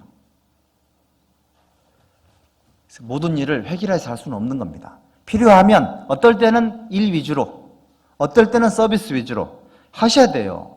모든 것들을 일 위주로 또는 모든 것들을 서비스 위주로 이렇게 할 수는 없는 겁니다. 상황에 맞춰서 본인의 마음대로 지혜롭게 하셔야 돼요. 하지만 굳이 우선순위를 따지자면 서비스가 우선이 돼야 됩니다. 서비스가 뭐죠? 봉사잖아요. 봉사. 남을 위한 거잖아요. 남을 위한 거. 남을 위한 희생과 헌신이 봉사잖아요. 그런데 일이라는 걸 생각하면 자기 희생과 헌신 자체를 드러내는 겁니다. 그게. 이런 부분들은 정말 조심스러운 부분이기 때문에 신중하게 다뤄야 될 그런 부분인 겁니다. 왜냐하면 이 상급과 연결되기 때문에 그래요. 맞죠? 그리고 제자의 이름으로 소자에게 냉수 한 그릇. 이게 뭐 말하는 거죠? 중심이 중요하다 그런 뜻인 겁니다. 진심을 담아야 된다. 진심. 그 마음의 진실을 말하며 우리 형제님들 악수할 때 어떻게 합니까? 건성으로 이렇게 해요? 진심을 담아요, 진심. 진심을 담아서 인사하고. 어떤 대기업의 면접을 보는 높은 고위직에 있는 그 임원분이 첫 번째 보는 게 뭐냐면 그 사람이 인사하는 모습을 본답니다. 제가 그 겸손이라는 책에서 봤거든요. 뭐 보냐면 인사하는 모습을 보고 그 사람이 어디까지 진급을 할지가 결정이 된답니다. 아, 이 친구는 대리, 이 친구는 과장 결정이 된답니다. 어떤 사람이 제일 높은 들에 올라간 줄 아세요? 공손하게 인사하고 웃으면서 인사하고 눈을 맞추면서 인사하는 사람. 이 사람이 제일 높은 데로 올라갈 사람이랍니다. 그 책에는 그렇게 나왔습니다. 근데 저희 교회가 뭐 높은 데 올라가고 뭐 성공하고 이런 걸 가르치지는 않습니다. 하지만 우리는 뭐 해야 되냐면 최소한 우리 형제자매들 대할 때는 진심으로 대해야 되잖아요. 진심으로 대해야 되기 때문에 판단하면 안 되지 않습니까? 진심으로 대해야 되기 때문에 마음속에 두 마음을 품고 있으면 안 되잖아요. 그렇죠? 저는 그렇다고 생각합니다. 왜냐하면 상급과 연결이 돼요. 그래서 뭐 하실 때 있잖아요. 좀 과해 보이고 좀 해 보여도 선지자 이름으로 선지자를 영접하는 자는 선지자 상을 받습니다. 예를 들어볼까요? 우리 찬양대에서 우리 자매님들이 밤에 청송 집회 특송도 가고 칠곡교회 특송도 가세요. 근데 가시려면 애 엄마들이 있으세요. 애들을 다 데리고 가야 돼요. 밤에 위험하죠? 주부들인데 그 다음에 애들 학교도 내일 가야 되는데 이렇게 가셔요. 그러면 그것만 생각하면 가지 말게 해야 되잖아요. 그렇죠? 위험하니까요. 혹시 뭐 사고가 생기면 안 되잖아요. 근데 그걸 제가 막을까요? 못 막을까요? 못 막아요. 막는 게 위험한 겁니다. 왜 그럴까요? 그분들의 마음이 하나님 앞에 받쳐지고 정말 본인이 원해서 그런 리스크들을 본인들이 감당을 하고 해요. 근데 그거를 내 믿음으로 눌러서는 안 된다 그런 뜻인 겁니다. 왜 그렇죠? 그분들은 선지자의 이름으로 선지자를 영접하는 겁니다. 그 교회에 말씀을 듣는 처음 듣는 분들에 의해서 자기의 시간을, 자기의 가정을 바치는 거예요, 그분이. 자기 믿음으로요. 위험하다는 것만으로 그걸 누를 수는 없다 그런 뜻인 겁니다. 그리고 살아있는 믿음이잖아요. 힘들게 갔지만 갔다 와서 너무 좋았잖아요. 그게 살아있는 교회거든요. 이 말씀은 그런 말씀인 겁니다, 여러분들. 선지자 이름으로 선지자를 영접한다. 제자의 이름으로 냉수 한 그릇 대접한다. 이런 거는 정말 이런 뜻인 겁니다. 누가복음 19장도 보겠습니다. 누가복음 19장 22절, 23절.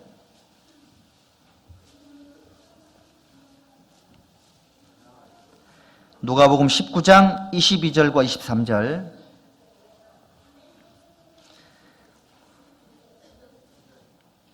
함께 읽겠습니다. 주인이 이르되 악한 종아 내가 내 말로 너를 판단하노니 너는 내가 두지 않은 것을 취하고 심지 않은 것을 거두는 엄한 사람인 줄을 알았느냐? 그러면 어찌하여 내 은을 은행에 두지 아니하였느냐? 그리하였으면 내가 와서 그 별리까지 찾았으리라 하고. 이 말씀 속에요. 은행에 두면 뭐가 붙죠? 이자가 붙잖아요. 이자가. 여러분들 내일부터 확실한 상급이 되는 거 있죠? 이자 붙는 방법. 뭘까요? 전도 집회 참여하는 거. 그러니까 전도할 때도 참 지혜가 필요해요. 내가 직접 전도하지 않아도 정말 처음 오는 분들을 위해 정성껏 밥을 안 찼잖아요. 전도하는 상하고 똑같아요. 정말 전도하는 마음으로 그분이 먹었던 그릇을 설거지를 했죠. 전도하는 거하고 똑같은 겁니다. 화장실 청소, 그분을 위해서 내가 화장실 청소를 했습니다. 이뤄진 영혼을 위해서. 전도하는 거 똑같은 상이 되는 겁니다. 하나님은 어떤 동기로 했냐 상을 주시는 거예요. 마찬가지로 내가 누구를 인도는 하지 못했지만 이건 참석을 했습니다. 왜 참석해야 될까요? 빈자리에 마귀가 앉는데요. 마귀가 자꾸 앉아가지고 뒤통수에 졸음마귀를 보낸답니다. 드라마 보시면 절대 안 주무시는 분이 말씀만 들으면 주무셔. 마귀가 자꾸 정신을 혼미하게 만들어요. 다른 생각을 집어넣고 정신을 혼미하게 만들어서 마귀가 아마 소화도 안 시키게 할 수도 있습니다. 소화가 안 되면 졸리거든요. 마귀가 역사할까요? 안 할까요? 마귀가 역사합니다. 혹시 누가 처음 듣는 분들 계시면 최소한 그분 좌우 앞뒤로 누가 좀 앉아줘야 돼요. 마귀가 뒤통수에서 못 쏘도록 화살을. 다 오실 거죠? 이 빈자리를 어떡하죠, 이거를 지금? 이렇게 잘, 그걸 바둑 둘 때 아시죠? 바둑 둘 때처럼 이렇게 딱 포위를 해가지고 있잖아요. 이렇게 해야 됩니다. 제가 그 옛날에 청년회 할 때 학예 수양의 그 전도 도우미를 이제 시작을 했거든요. 그때 시작을 할 때 어떻게 했냐면, 한 사람 말씀을 들으면 8명이서 감싸라, 8명이서. 8명이서 감싸가지고 뒤통수에 대고 계속 기도를 해주라 그랬습니다. 한 사람 계속 먹이고, 한 사람 계속 먹이고, 그렇게 하라 그랬습니다. 그리고 졸면, 이렇게 모른 척하고 발로 한번 발 뻗는 척 하면서 한 번씩 차주라고 그랬거든요. 어떤 할머님은 자기 사돈이 이제 말씀을 들으러 가셨는데, 구역모임 때 간증을, 자기가 이번에 꼭 가야 된다고, 사돈을 위해서. 가서 어떻게 하시는 줄 알아요? 자기 그 지팡이 있거든. 지팡이로 졸기면 등을 탁 때리셨어요. 사돈인데. 그 할머니가 지금 어떤 목사님의 어머니셨거든요. 아주 화끈한 분이셨습니다. 사돈분이 많이 맞았답니다, 그 할머니에게. 여기, 나는 이번에 전도할 사람이 없으니까 나는 안 갈 거야. 나는 아프니까 안 갈 거야. 본인 손해보시는 거예요. 만약 은행에 이자가 뭐 0.1% 이러면 넣어놓나 마나죠. 그죠? 만약 이자가 만약에 원금만큼 붙으면 어떡할 거예요? 어떡하실 겁니까? 빨리 넣어놔야죠. 그거를 전문용어로 뭐라 그러죠? 네? 갑자기 생각이 안 납니다. 그 재산 불리는 거 뭐라 그래요? 네? 재테크. 그렇죠. 우리 영적인 재테크. 자, 이자 무시하지 마십시오. 여러분들 이자를 지금 우리나라 금리 정도로 생각하고 이자를 무시하고 있는 거예요. 하나님 이자가 몇 프로라고 성경에 없잖아요. 내 믿음이 하나님 주신 이자는 원금보다 더 셀 거다. 그렇게 믿었습니다. 올라가면 그런 믿음들 받을 거예요. 근데 어떤 분들은 이자를 0.1% 생각하면 안 하거든요, 그거. 그러면 그거 믿음대로 이자를 받으실 겁니다. 어떤 믿음이 좋겠습니까? 원금보다 더 많은 이자. 하나님 줄 수 있어요, 없어요? 삼성전자의 그 사장님은 1분기 월급이 96억이었답니다. 하루 일당이 4천만 원. 그분은 월급보다 부수입이 더 많았습니다. 누가 줬죠, 그거를? 삼성에다 회사에 준 거예요. 삼성도 그 정도 줬으면 하나님이 만약에요, 이자를 준다 그랬잖아요. 이자가 원금보다 더 많을까요, 적을까요? 적다고 생각하시는 분들은 그대로 받으실 거라니까요. 저는 이자가 훨씬 더 많을 거라고 생각을 합니다. 훨씬 많을 거라고 생각하기 때문에 그래서 주님께서 그리스도인들이 모였을 때 이걸 너무너무 중요하게 여길 거라 생각을 하는 겁니다. 그래서 저에게는 교회의 소식지나 월중교회표가 너무너무 소중합니다. 전부 상급이거든요, 그게. 하나님의 사업 계획인 겁니다. 전도 집회는 말할 나위 없죠. 우리 연빛장년 어르신들 어떻게 하실랍니까? 이번에 상급 좀 쌓으세요. 기도하시고, 전도 집회 때는 보약도 막 한 잔씩 드시고, 몸을 만들어서 일주일 동안 딱 버티시고요. 이게 필요합니다, 여러분들. 졸더라도 앉아서 졸겠다고 이런 마음을 가지셔야 돼요. 그런 마음을 갖고 여기 오셔야 되는 겁니다. 그리고 골로새서 3장을 한번 보시죠. 3장.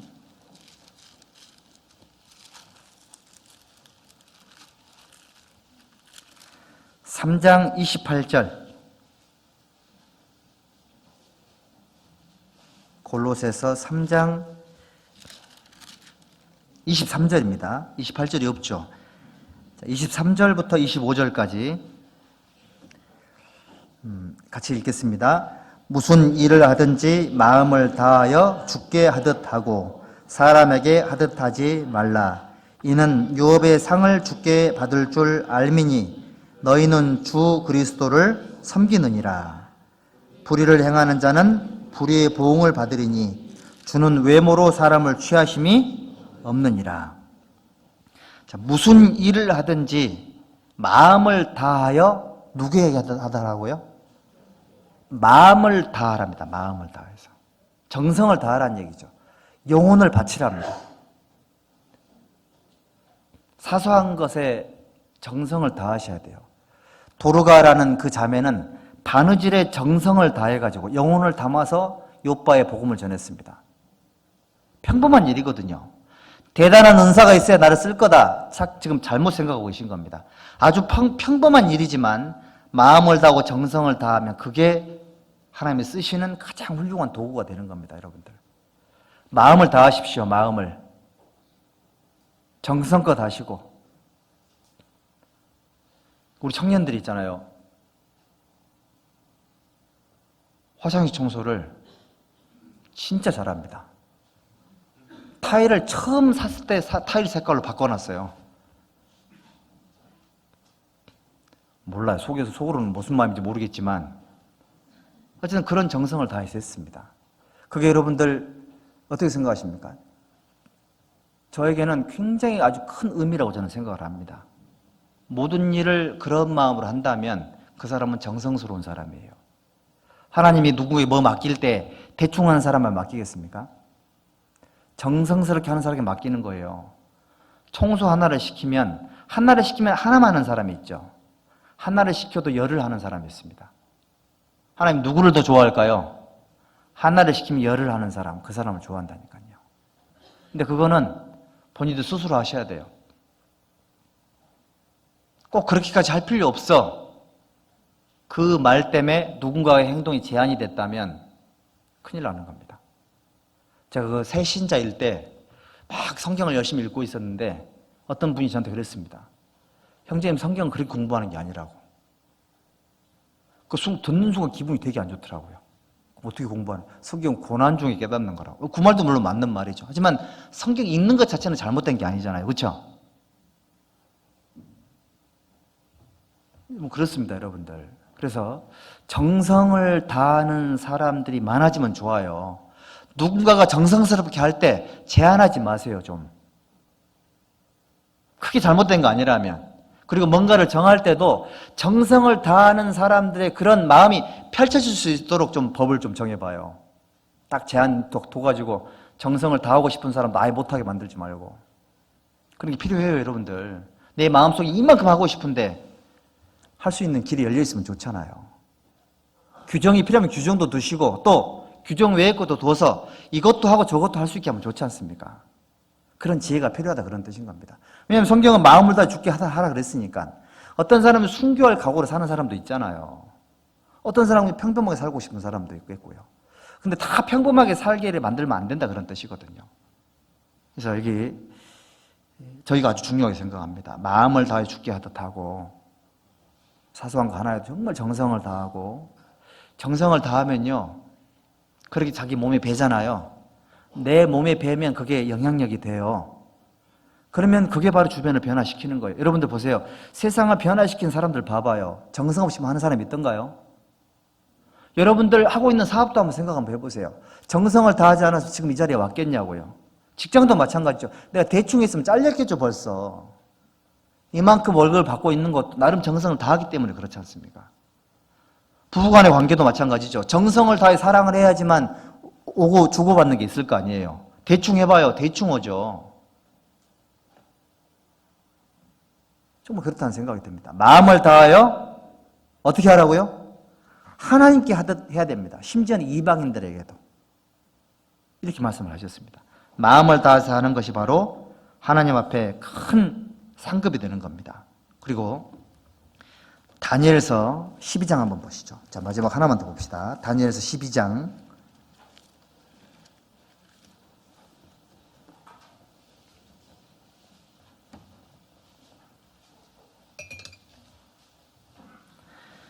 다니엘서 12장 3절.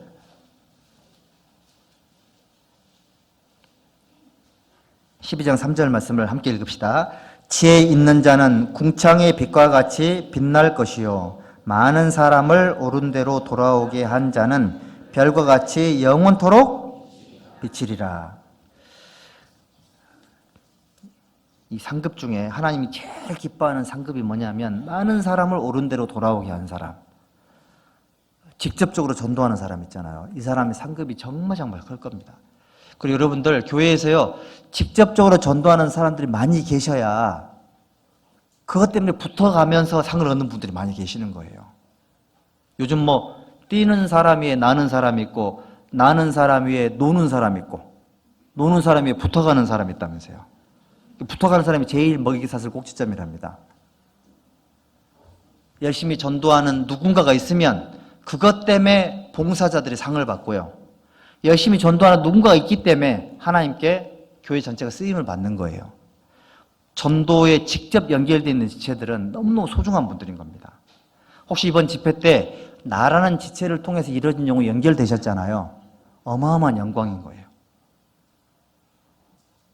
밤이 맞도록 수고를 하였을 때 얻은 것이 없지만 말씀을 의지하여 그물을 내리겠습니다. 그리한즉 고기를 애운 것이 심히 많아 그물이 찢어졌다고 그랬습니다. 옆에 있는 동물을 와서 도와달라고 손짓했죠. 그 베드로가 없었으면 옆에 있는 동물도 없는 거예요. 많은 사람을 옳은 대로 돌아오게 한 자는 궁창의 별처럼 영원토록 비칠 것이다. 의리를 뿌린 자의 상은 확실하니라. 입이라도 좀 떼십시오. 말씀 들어보자고, 성경 배워보자고 입이라도 좀 떼십시오. 그리고 입 떼기 싫으면 모시러라도 가세요. 모시러 가시고 필요하면 선물도 좀 하시고 가정적으로 어려운 분들을 좀 전도하셔야 될 것 같아요. 돈도 좀 주시고 그렇게 하셔서 마음을 좀 사요. 마음을 사고 그 마음을 사면 그 영혼이 사실 하나님 앞에 이렇게 따라오시잖아요. 그런 수고들이 그동안 우리가 많이 해왔기 때문에 이 정도가 된 거잖아요. 그러면 어떻게 하면 될까요? 조금 더 해봐요. 곱하기 1을 한번 해봐요. 그리고 포기하고 계신 분들이 계신다면 다시 한번 시작해봐요. 예레미야가 했던 말이 우리가 생각이 나잖아요. 내가 다시는 하나님을 선포하지 않고 그 이름으로 내가 다시는 말하지 않겠다. 이렇게 하면 중심에 골수에 사무쳐서 답답해서 견딜 수 없다고 이렇게 예레미야가 얘기를 했지 않습니까? 사실은 이게요, 여러분들 이 집회가 2019년도에 4월달 집회는 이번이 처음인 거예요. 맞죠? 처음이에요, 처음. 하나님께는 역사입니다, 역사. 구미교회 2019년 4월 집회는 우리에게 주어진 하나님의 역사입니다, 역사. 하나님의 기념책이 기록될 역사라니까요. 이 소중한 역사를 형식적으로 지나갈 수가 없는 거예요. 구원받으신 분들 참여하십시오. 여러분들의 믿음이 훨씬 좋아지십니다. 봉사할 일이 있으면 열심히 하십시오. 즐겁게 하십시오. 더 하려고 노력하십시오. 할 사람이 없으면 내가 너무 감사하다고 생각해서 하십시오. 사람이 적으니까 내가 더 할 수 있잖아요. 그런 마음을 가지십시오. 스스로 성결케 하여 때를 기다리라. 이런 말씀이 있죠. 내일 하나님께서 너희 가운데 기사를 행하시리라. 하나님께서 우리 가운데 기사를 행하신답니다. 하나님의 역사를 보여주실 거예요. 그 일을 위해서 저희가 존재하는 겁니다. 다 아시겠지만 새로운 마음이 필요합니다. 2019년 처음 맞는 4월 집회, 여기에 걸맞는 무기가 필요해요. 하나님은 사람의 행동을 달아보십니다. 마음을 저울질하세요. 하나님이 중요하게 생각하는 일에 내가 정말 중요하다고 인식하고 그 무게를 같이 느끼는 것은 하나님 주신 큰 축복입니다. 축복. 많은 사람들 옳은 대로 돌아오게 해야 별처럼 빛나는 겁니다. 별처럼 빛나는 게 스타죠, 스타. 어떤 사람이 하나님께 소원을 올렸다면, 하나님, 저는 세상에서 가장 유명한 사람이 되고 싶습니다. 스타가 됐습니다. 어떤 사람이 또 말했답니다. 하나님, 제 소원은 왕이 되고 싶습니다. 지금 왕이 됐습니다. 그걸 보고 있던 그 친구가, 하나님, 저는 이 사람이 한 거 다 되고 싶습니다. 그래서 그 사람이 스타킹이 됐답니다. 죄송합니다. 배고프실 텐데. 그래서 우리 형제자매님들 스타가 되는 방법이 기록이 돼 있죠. 많은 사람들을 오르는 대로 돌아오게 하는 이 일에 최소한 한 주간은 완전히 집중을 해야 됩니다. 약속도 좀 미루시고 휴가도 좀 낼 수 있으면 내시고 경건한 몸과 마음으로 우리 집회를 함께 잘 나눴으면 좋겠습니다. 같이 기도하고 마치겠습니다. 하나님 감사합니다. 주님께서 피로 사시고 또 거룩한 말씀 위에 소중하고 아름다운 우리 구미교회를 세워주셨습니다.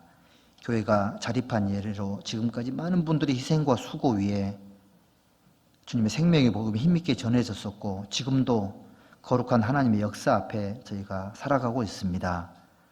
2019년 처음 맞는 이 소중한 아름다운 집회를 온전히 주님께 부탁을 드립니다.